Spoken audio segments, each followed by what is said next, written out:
The Architecture of Unstoppable Focus, a complete guide. Every second of every day, someone is fighting for your mental real estate. Your phone buzzes, your inbox fills, your news feed refreshes. The world has become expertly designed to fragment your mind into 1,000 pieces, each piece pulling in a different direction. But here's what most people don't realize. This fragmentation isn't accidental. It's profitable. Systems are built to interrupt you because your distraction creates value for someone else. The question is whether you'll reclaim what's yours. The harsh truth is this: success isn't determined by intelligence, talent, or even opportunity. It's determined by who can concentrate long enough to do something that actually matters. In a world of infinite noise, the ability to aim your mind becomes your greatest competitive advantage. This guide is about building that ability from the ground up. Chapter 1. The Clarity Threshold: When Decision Becomes Power. Most ambitious people believe they fail because they lack something: talent, resources, luck, connections. They're wrong. They fail because they never truly commit. Think about the difference between a half-hearted attempt and an absolute decision.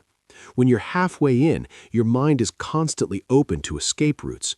Part of your energy goes toward the work, part of it goes toward imagining alternatives. This divided state is exhausting and produces nothing but regret.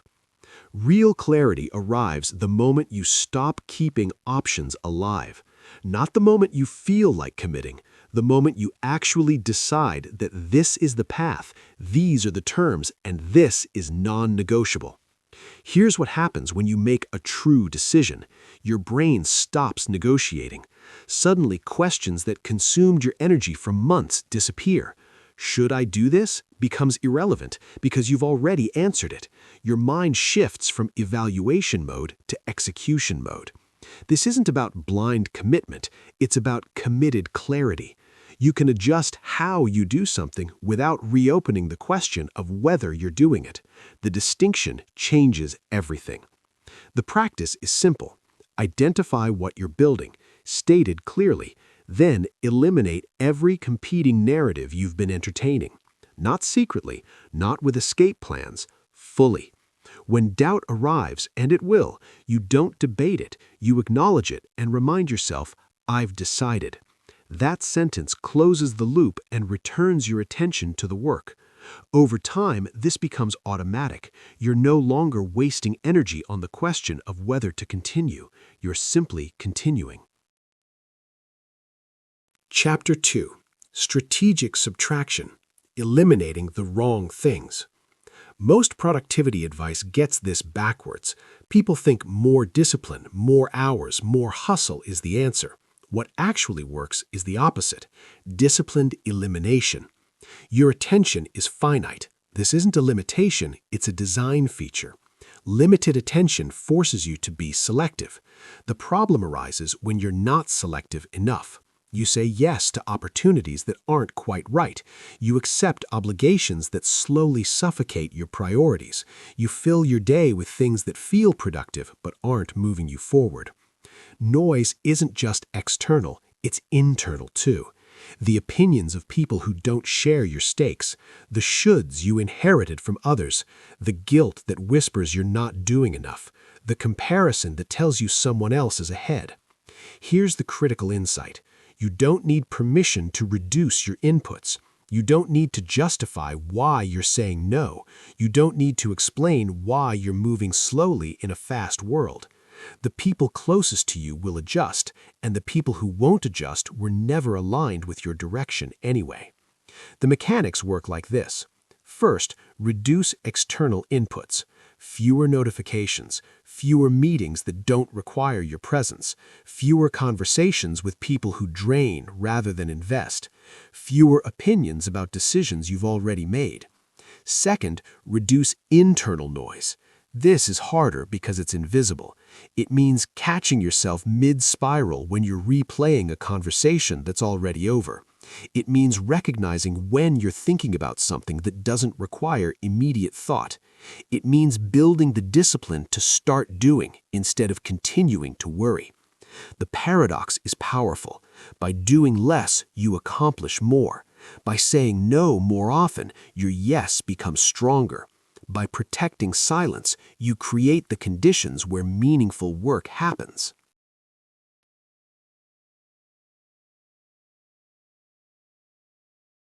As skill, not gift. This is the belief that changes everything.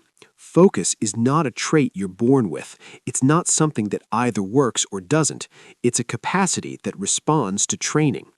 Look at anyone with exceptional focus, and you're not looking at someone with magical genetics. You're looking at someone who has practiced concentration repeatedly. They've trained their mind the way an athlete trains their body. Here's how the training works. You establish one rule, one thing at a time.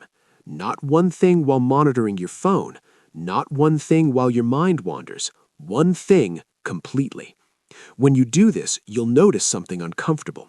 Your mind will rebel. It will search for escape. It will suggest checking something.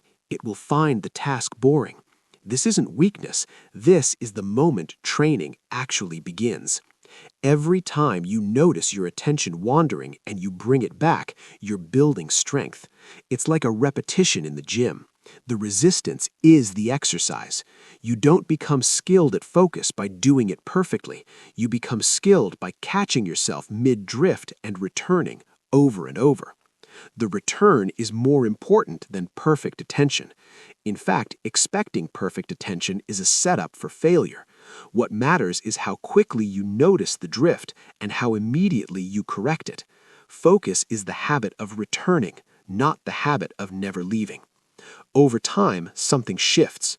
The returns become faster. The drifts become less frequent. The internal resistance quiets. You're not trying harder, you're practicing more effectively. There's also a spatial dimension to this skill. Training your attention to stay with your body is as important as training it to stay on a task. Too often, our bodies are doing work while our minds are somewhere else, replaying yesterday or worrying about tomorrow. This divided state is exhausting. When you train your attention to stay where you physically are, something remarkable happens. Work becomes easier. Presence becomes natural. You stop fighting yourself. The training is simple but not easy. Define focused sessions. Protect them absolutely. Notice when your attention fragments. Return it gently. Build the rhythm. Over weeks and months, you'll realize your attention has become your strongest tool. Chapter 4. The Architecture of Rituals. Structure over Willpower. Willpower is unreliable. On some days, it's strong. On other days, it disappears entirely. If your success depends on willpower, you've already set yourself up for inconsistent results. The solution isn't more willpower, it's better structure. A focus ritual is a pre-planned sequence that removes decision from the equation. You don't decide whether to start, you start because that's what the ritual dictates. You don't debate whether conditions are perfect, the ritual is designed to function regardless of conditions. The ritual can be small, a specific time of day, a particular location, a series of actions that signal to your brain, now we work. Over time, these signals become triggers. The moment the ritual begins, focus follows naturally. Here's why this works. Decision fatigue is real. Every choice you make drains mental energy. By eliminating the choice of when do I start, you've preserved energy for the actual work. By eliminating the choice of where do I work, you've built an environment that's already conditioned for concentration. The most powerful rituals are ones you respect, not ones you're rigid about. Respect means you don't negotiate. You don't skip because the mood isn't perfect. You show up because that's who you are. Pay attention to when your mind is naturally sharp. Some people peak early. Others find their rhythm later. Design your ritual around your natural rhythms, not against them. A ritual that works with your biology beats a ritual that fights it. The environment matters significantly, not because you need perfection, but because environment communicates. A clear desk says, "We focus here." A phone in sight says, "Distraction lives here." Over time, your brain learns to respond to these signals without conscious effort. Give your ritual an ending as well. Define when focused work stops. This creates urgency without pressure. Knowing you have a contained period allows you to work more deeply within it. An endless work session leads to burnout. A bounded session followed by genuine rest leads to sustainable progress. At first, rituals feel mechanical. That's not a problem. Discipline often arrives before inspiration. Stick with the ritual anyway. Within weeks, it becomes familiar. Within months, it becomes comforting. You're no longer fighting the ritual, you're leaning into it. If a ritual breaks, repair it. Don't abandon it. Return to it the next day without drama. Progress doesn't come from never missing. It comes from never staying away. Chapter 5. The Readiness Trap. Action before confidence. Waiting to feel ready is one of the most sophisticated forms of procrastination because it feels justified. You're not being lazy, you're being careful. You're preparing, you're waiting for the right moment. Except the right moment never arrives. The truth is uncomfortable. Readiness is almost always the result of beginning, not the condition for it. You don't feel ready and then start, you start and then feel ready. Watch people who consistently create, build, and progress. They have something in common. They don't ask themselves how they feel before working. They ask what needs to be done. Their emotions are noted but not consulted. This isn't callousness, it's clarity. Emotions are temporary. Commitment must be stable. Some days you'll feel energized. Those days are easy, and they're not what defines you. The days that define you are the ones when nothing feels exciting, effort feels slow, and your mind argues against continuing. On those days, the only thing between you and progress is the decision to move anyway. Here's the practice. Separate your emotional state from your behavioral choice. You can feel uncertain and still take the next step. You can feel tired and still begin. You can feel distracted and still focus for 10 minutes. Action is what shifts the emotional state, not the other way around. Start work and your motivation often follows. Continue for 5 minutes and your resistance often weakens. This is so consistent it's almost mechanical. The discomfort you feel when beginning without readiness is not a sign to stop. It's a sign you're crossing from the comfortable into growth. Every time you move forward despite the resistance, you're teaching yourself something crucial. Your progress doesn't depend on how you feel. This builds something deeper than motivation. It builds self-trust. Every time you follow through despite doubt, you prove to yourself that you can be counted on. That proof compounds. Eventually, self-doubt loses its voice because your actions consistently contradict it. There's also a difference between rest and avoidance that's worth understanding. Rest restores your capacity. Avoidance preserves your discomfort. Learning which is a skill worth developing. When doubt appears, don't argue with it. Don't try to convince yourself you're ready. Just work anyway. The doubt will accompany you for a while, but it will gradually quiet as you prove it wrong through action. Chapter 6. The Power of Concentrated Force. Scattered effort produces scattered results. This is one of the most important laws of execution, and it's widely ignored. When you're trying to do multiple things simultaneously, you're not working efficiently. You're context switching, and every context switch has a cost. Your mind loses momentum, your attention fragments further, your energy spreads thinner. Meanwhile, you look busy. You're doing things, you're moving, but nothing is reaching completion. Nothing is reaching depth. Progress requires both. Here's the distinction that changes everything. You can be ambitious and focused simultaneously. Ambition is about where you want to go. Focus is about the narrow path you take to get there. When you align these two, something powerful happens. Identify the few actions that actually move the needle, not the busy work, not the tasks that make you feel occupied, the actions that, if repeated consistently, create visible change. These are often simple, uncomfortable, and easy to avoid. That's exactly why they work. When your effort is narrow, focus becomes natural. You're not juggling competing priorities. Your attention knows where to go. Each day builds on the previous one. Small improvements stack into momentum. Confidence grows not from imagination, but from evidence. At the beginning of this approach, progress might feel slow. You're not doing many things. You're not checking many boxes, but pressure is building beneath the surface. Think of effort like water. Spread thin, it barely leaves a mark. Focused through a narrow opening, it cuts through stone. There will be moments when distraction feels appealing. New ideas will appear. Alternatives will call for attention. But this is where discipline matters. Not now means not abandoning the idea, but postponing it. This thing you're focused on deserves your full force before you split your attention again. As effort narrows, something unexpected happens. Work becomes more efficient. You learn faster. Mistakes correct themselves sooner. Patterns become visible.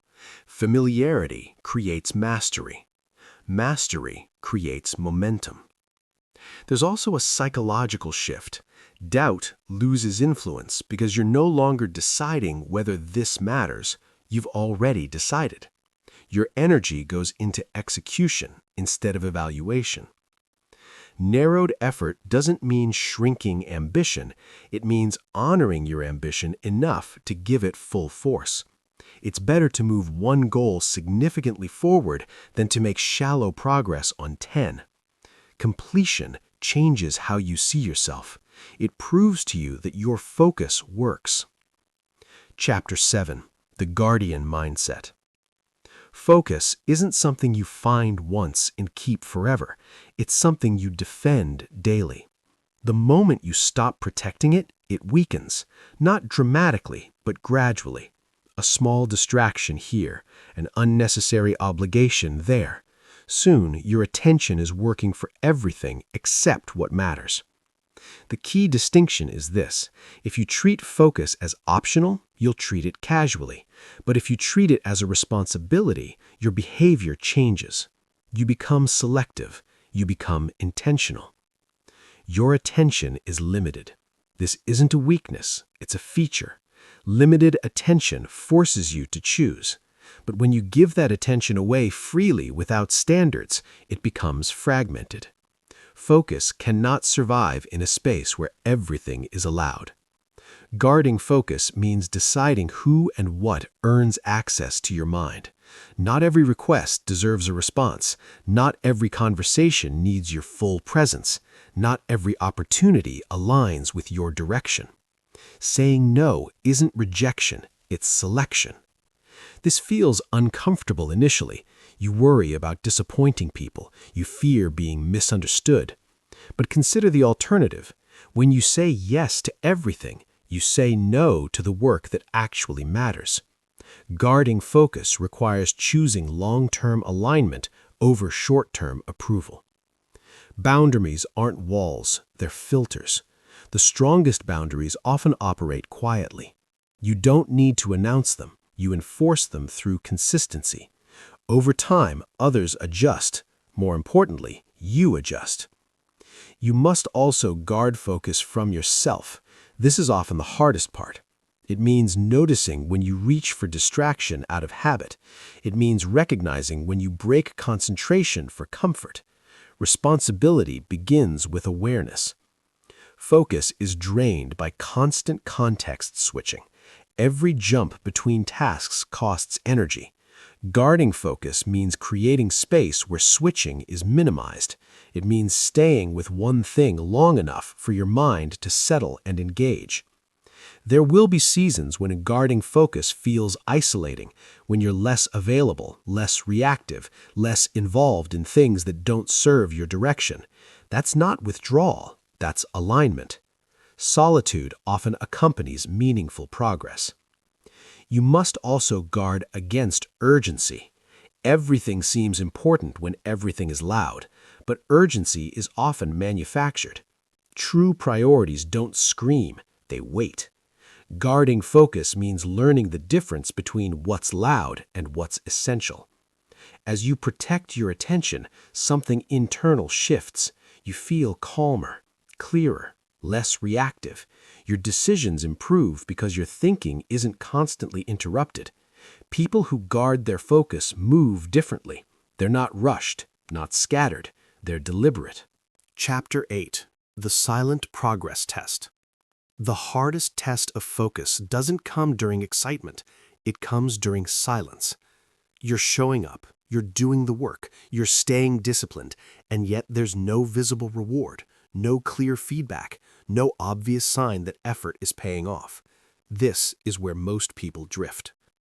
We're conditioned to expect quick confirmation, a response, a result, a signal that says, yes, this is working. When that signal doesn't arrive, the mind searches for alternatives. It wonders if a different path would feel more rewarding. This is where focus is genuinely tested. Progress is often invisible before it becomes obvious. Skills deepen quietly. Strength builds internally. Understanding sharpens beneath the surface. You don't see these changes immediately, but they're happening. The danger is assuming that what you can't see doesn't exist. During this phase, patience becomes your practice, not passive waiting, but active trust. Trust in the process you committed to. Trust in the decision you already made. Trust that consistent effort is building something real, even if you can't measure it yet. Silence is not stagnation. Silence is accumulation. This is where discipline does its most important work. When there's no applause, no urgency, no external pressure, just you and the task. Focus in this phase is pure. It's not fueled by excitement, it's fueled by commitment. Many people quit here because they confuse lack of feedback with lack of progress. They restart, they switch directions, they chase novelty. But every restart resets momentum. Every new beginning delays the outcome they were closer to than they realized. This phase requires restraint. Restraint from constantly checking, from comparing, from seeking reassurance. The more you look for confirmation, the less present you become in the work itself. This is where inner authority is built. When you keep going without external evidence, you prove something to yourself. Your actions are not dependent on validation. Anything meaningful takes time to reveal itself. Growth is layered. The foundation forms long before the structure is visible. You're doing work now that supports outcomes you can't yet imagine, but it only works if you stay. When doubt speaks, and it will, return to what you control: the next action, the next focused session, the next small improvement.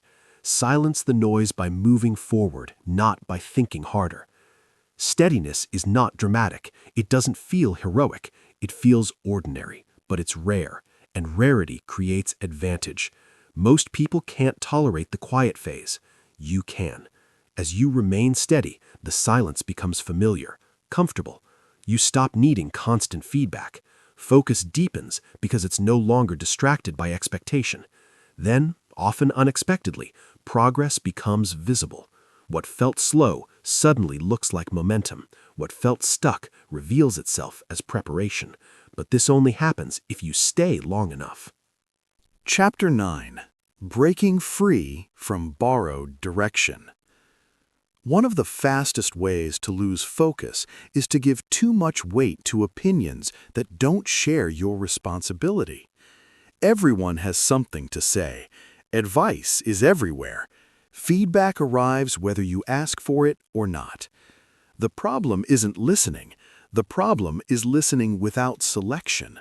Not every opinion deserves equal importance. Some people speak from experience. Others speak from fear. Some want to protect you. Others want to feel relevant. When you chase approval, focus becomes unstable. You begin adjusting your path to match expectations. You hesitate before taking bold steps. You start explaining yourself instead of executing. Over time, your energy shifts from progress to perception. This doesn't mean becoming stubborn or isolated. It means becoming selective, deciding whose voice matters and whose doesn't. That decision restores internal authority. Once you trust your own judgment, outside noise loses power. There will be moments when doubt feels justified because someone you respect questions your direction. This is especially dangerous because respect can make you second-guess yourself. But even respected voices are limited. They don't carry your goals. They don't live with your consequences.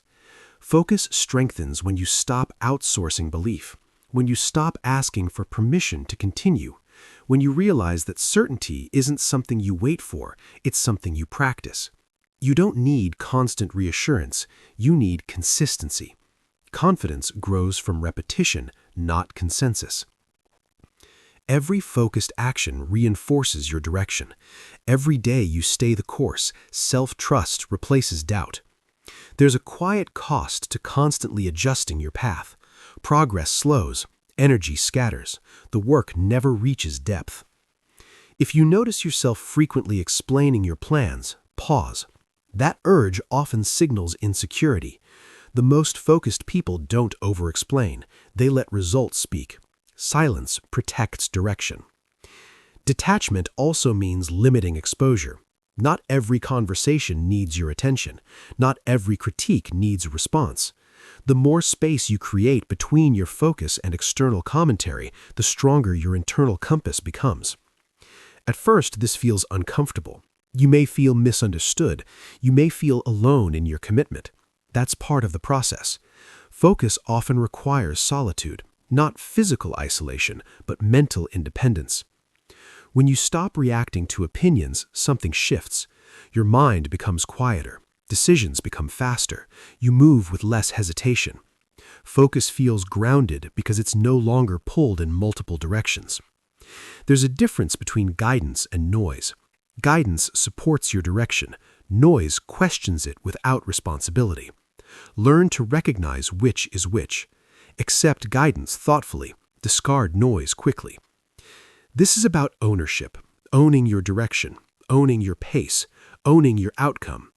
When you take full ownership, opinions lose their ability to steer you. Detaching from opinions that dilute direction doesn't make you arrogant. It makes you committed. And commitment sustained over time creates clarity that no outside voice can replace.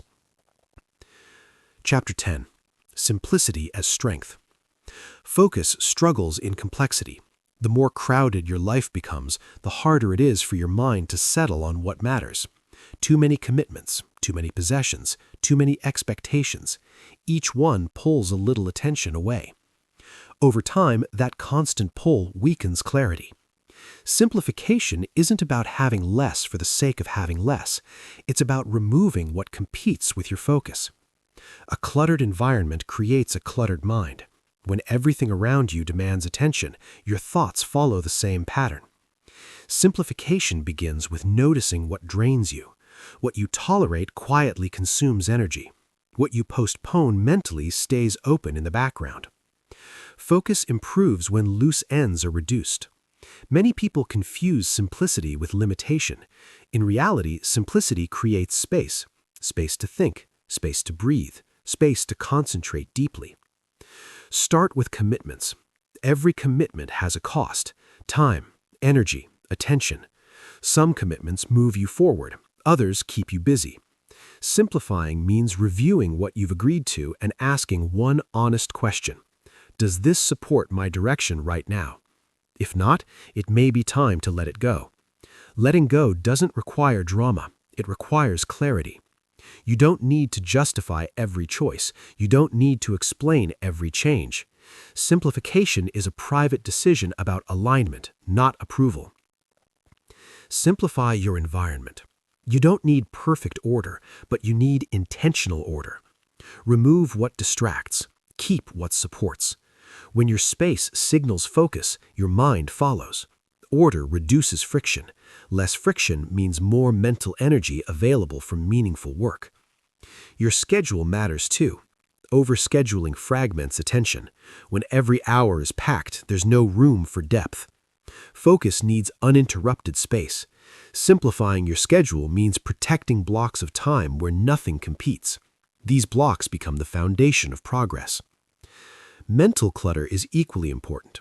Replaying conversations, worrying about outcomes you can't control, carrying unnecessary guilt. These habits quietly exhaust attention. Simplifying your mind means learning to release what doesn't require action.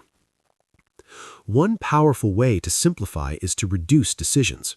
Too many choices create fatigue. When you simplify routines, meals, clothing, and daily structure, you free mental capacity. That capacity can then be invested in your most important work. Simplification is also about reducing expectations. Trying to meet everyone's standards pulls you in too many directions. Focus strengthens when you decide whose expectations matter and whose don't. As you simplify, you may notice resistance. You may fear missing out. You may worry about losing options. But remember, options cost focus. Clarity grows when you choose direction over variety. The more you simplify, the easier focus becomes. Decisions become clearer. Energy becomes steadier. You stop feeling overwhelmed and start feeling deliberate. A simplified life doesn't mean a smaller life. It means a focused one. It means your attention is no longer scattered across things that don't matter. Chapter 11. Recovering without punishment. Losing focus is not failure. It's part of being human. Even the most disciplined minds drift. The difference between those who make progress and those who stall isn't whether focus is lost, it's how quickly and calmly it's recovered. Most people respond to lost focus with self-criticism. They get angry with themselves. They replay the mistake. They waste more energy judging the lapse than correcting the error. This reaction feels responsible, but it's destructive. Self-punishment keeps attention stuck on the error instead of returning it to the task. Recovery begins with acceptance. You notice the distraction without drama. You acknowledge it without excuses. Then you return. No explanation required. No emotional weight added. Just a simple redirection. This isn't weakness. It's discipline in its most practical form.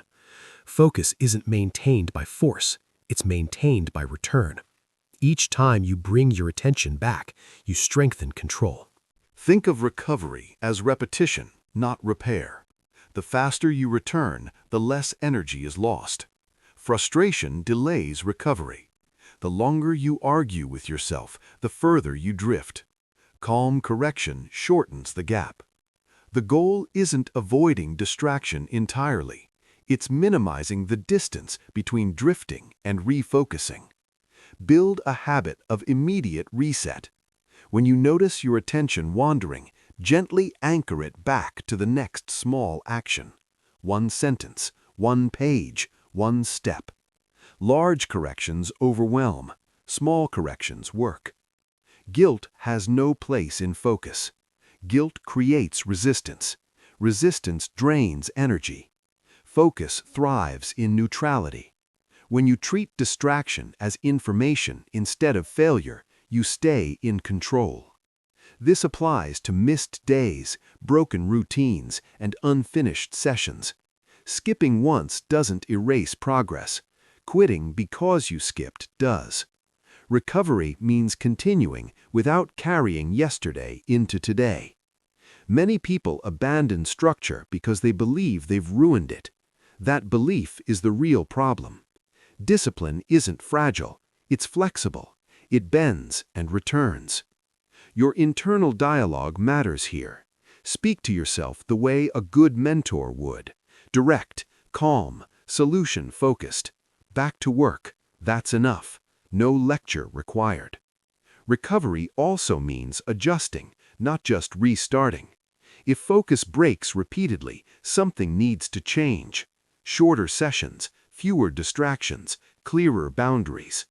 Recovery isn't blind persistence, it's intelligent continuation. When distraction feels persistent and resistance keeps appearing, lower the bar. Reduce the task. Focus on starting rather than finishing. Momentum often returns once motion begins. Learning to recover focus without punishment builds resilience.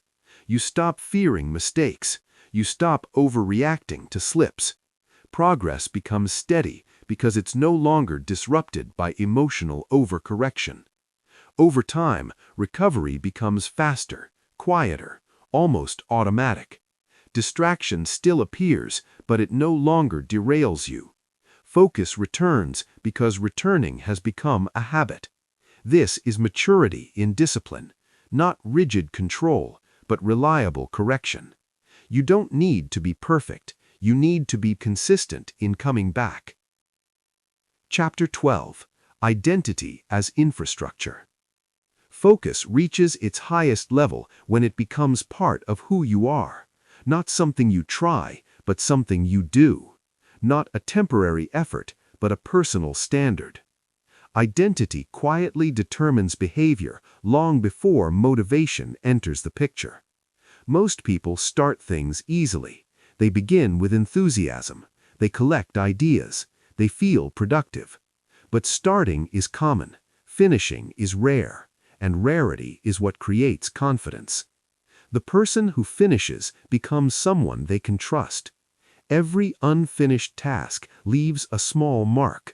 Not guilt necessarily, but doubt. A subtle question. Will I actually follow through? Over time, those questions add weight.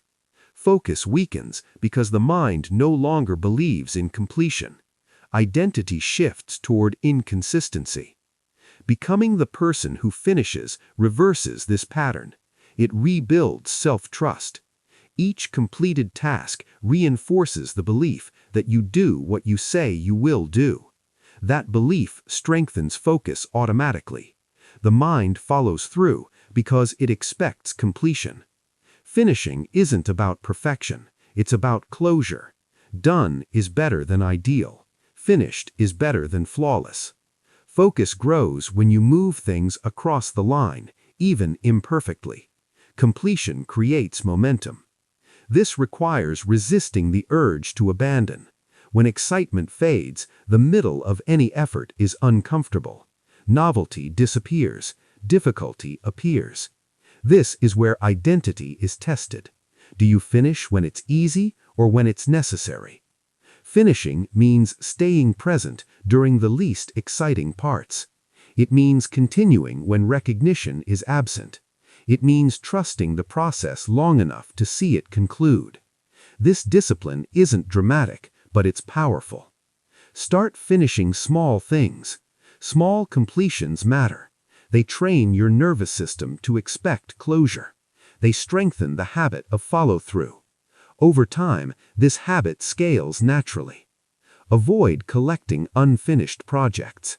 Each one pulls attention. Each one drains clarity. Focus thrives when mental space is clean. Finishing clears space not just in your schedule, but in your mind. You don't need to finish everything immediately. You need to finish intentionally. Decide what you will complete and commit to it fully. Completion is a choice, not an accident. Notice how your posture changes when you finish something, how your energy shifts, how confidence rises quietly. This is identity forming. This is focus becoming internal. Finishing also builds patience. You stop chasing novelty. You learn to sit with effort. You learn to stay. This ability carries into every area of life. There will be moments when quitting feels justified, when starting over seems appealing. But remember, starting over delays trust. Finishing builds it. Being the person who finishes doesn't mean never adjusting. It means adjusting without abandoning. It means carrying things to completion even if the path changes. This identity becomes self-reinforcing. Focus strengthens because your mind expects continuity. Resistance fades because quitting is no longer an option you entertain lightly. You become calmer, more grounded, less scattered. Your attention has direction because your identity has structure. Becoming the person who finishes is one of the most powerful shifts you can make. It transforms focus from effort into habit, from discipline into character. And when focus becomes character, staying the course no longer feels like struggle. It feels like who you are. Chapter 13. Focus through disruption. No plan survives untouched. Life interrupts without warning. Energy drops, emotions rise, circumstances change. This isn't a flaw in your system, it's reality. The real question isn't whether disruption will come, it's whether your focus can survive it. Most people lose focus not because they lack discipline, but because they expect conditions to stay stable. When life shifts, their structure collapses. Focus, however, isn't meant to depend on ideal conditions, it's meant to adapt. Disruption often brings emotional weight, stress, disappointment, fatigue. In these moments, the mind seeks relief. It looks for distraction. It wants to pause everything until things feel normal again. But waiting for normal can mean waiting forever. Staying focused during disruption doesn't mean ignoring your emotions. It means not allowing them to dictate your direction.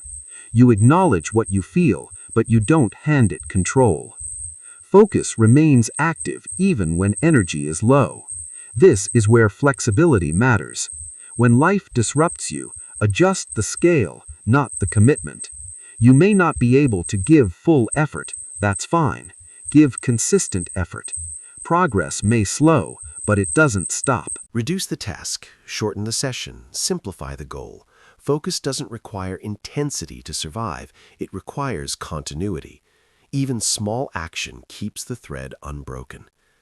Disruption tests priorities. When time becomes limited, what you protect reveals what matters. Focus strengthens when you continue showing up in small ways rather than disappearing completely. There will be days when your best looks different. Accept that discipline isn't rigid. It bends to reality without breaking. What matters is that you stay connected to the work, even loosely. Avoid all-or-nothing thinking. Missing one session doesn't mean you failed. Falling behind doesn't mean you've lost direction. Focus returns faster when you let go of guilt. Disruption often brings clarity. It strips away the unnecessary. It forces simplification. Use this. Let the disruption refine your focus instead of destroying it. Some of the strongest habits are built in imperfect conditions. When you learn to work through chaos, you become resilient. Focus becomes independent of circumstance. There will be moments when stopping feels justified, when you feel overwhelmed, when rest is needed. Rest with intention, not avoidance. Decide when you will return. Keep the connection alive. Staying focused during disruption also means lowering expectations of output while maintaining standards of effort. You may not move fast, but you move forward. Over time, something important happens. You stop being surprised by disruption. You expect it. And because you expect it, it loses its power to derail you. Focus matures here. It becomes durable. It survives storms. It adapts without losing direction. Life will continue to interrupt. That won't change.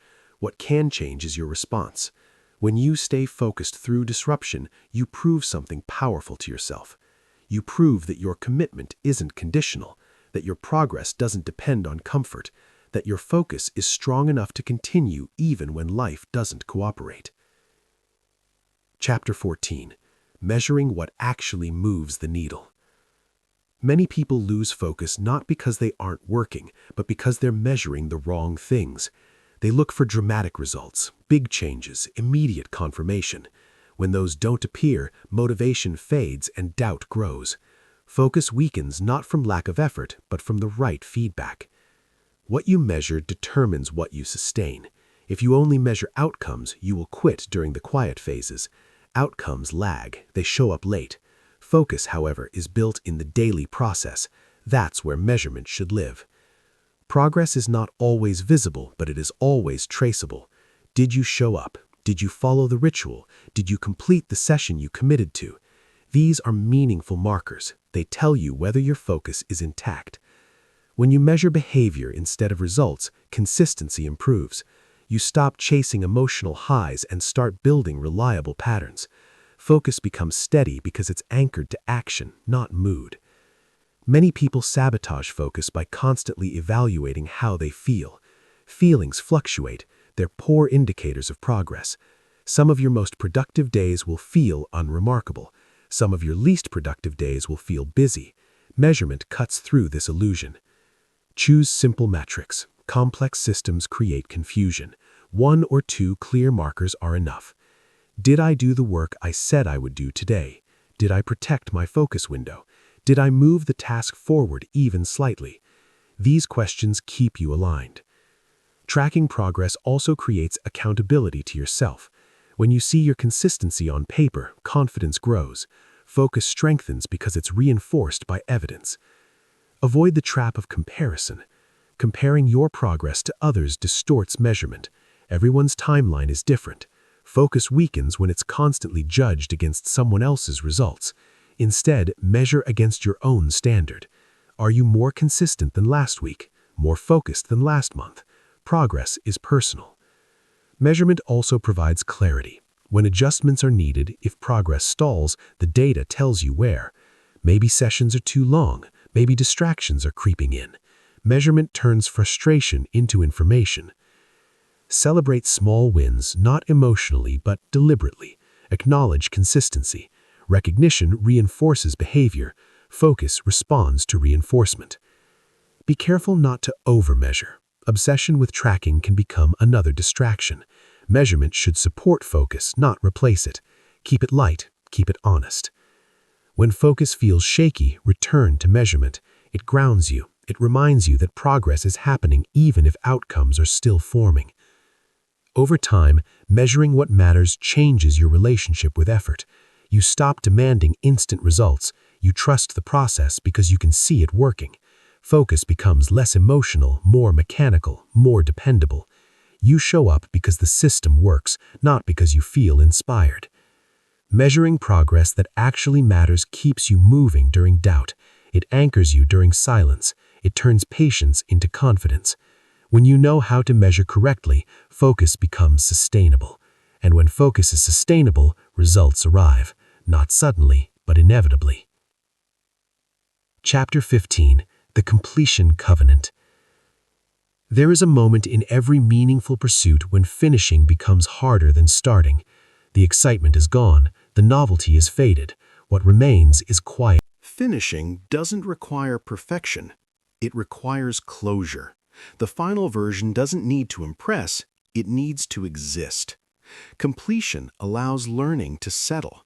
It allows growth to register. When you finish something, you change how you see yourself. You become someone who completes. That identity carries forward. The next challenge feels lighter because you trust your ability to follow through. Finishing also teaches restraint. You stop overthinking. You stop tweaking endlessly. You accept progress as enough. This acceptance frees focus for future work. The final stretch often reveals distractions that weren't obvious earlier. Fatigue invites avoidance. Protect your focus here. Narrow your attention. Reduce inputs. Stay with the task. There is dignity in finishing quietly. No announcement, no drama, just done. This quiet completion builds confidence that doesn't depend on recognition. Once you cross the line, pause. Acknowledge the effort. Let the completion settle. This moment matters. It marks the end of one chapter and the readiness for another. Finishing what you started isn't about stubbornness, it's about integrity. You honor the commitment you made to yourself. When you make finishing a habit, focus becomes reliable. Projects stop lingering. Energy stops leaking. Momentum builds naturally. This is the final proof of focus, not endless activity, but completed work. Conclusion: the practice of focus. Focus isn't something you master once and move on from. It's something you choose again and again. Every day presents the same quiet decision. Will you protect your attention or will you give it away? Will you stay with what matters, or will you drift toward what is easy? Throughout this guide, you've seen that focus isn't about intensity, it's about consistency. It's not about perfect conditions, it's about commitment in imperfect ones. Focus is built when you decide clearly, when you eliminate distractions without guilt, when you train your attention patiently and return to the work even when motivation is absent. You've learned that focus grows stronger when effort is narrow, when life is simplified, when opinions lose their power, and when progress is measured by behavior instead of emotion. You've seen that losing focus isn't the end, that recovery done calmly and without punishment is part of the discipline. Most importantly, you've seen that focus reaches its highest form when it leads to completion. This is what separates those who move forward from those who stay busy. Not talent, not intelligence, not constant inspiration, but the quiet ability to stay with a decision long enough for it to matter. There will be days when focus feels strong and days when it feels fragile. Expect both.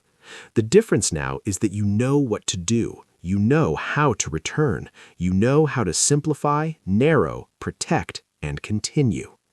Focus no longer needs to be dramatic. It only needs to be dependable. Remember this, you do not need to control everything to make progress. You only need to control your attention. Where your attention goes, your energy follows. Where your energy goes, results eventually appear. Let this become your doctrine. Decide what matters. Remove what doesn't. Show up even when it's hard. Stay steady when progress is silent. Finish what you start, then do it again. Focus is not loud. It doesn't announce itself, but over time, it builds a life that feels aligned, deliberate, and strong. A life where effort compounds instead of scattering. A life where you trust yourself because your actions consistently match your intentions. Carry this forward. Practice it daily. Return to it whenever you drift. Focus isn't about rushing toward the future. It's about staying present long enough to build it. Stay focused until your vision becomes real.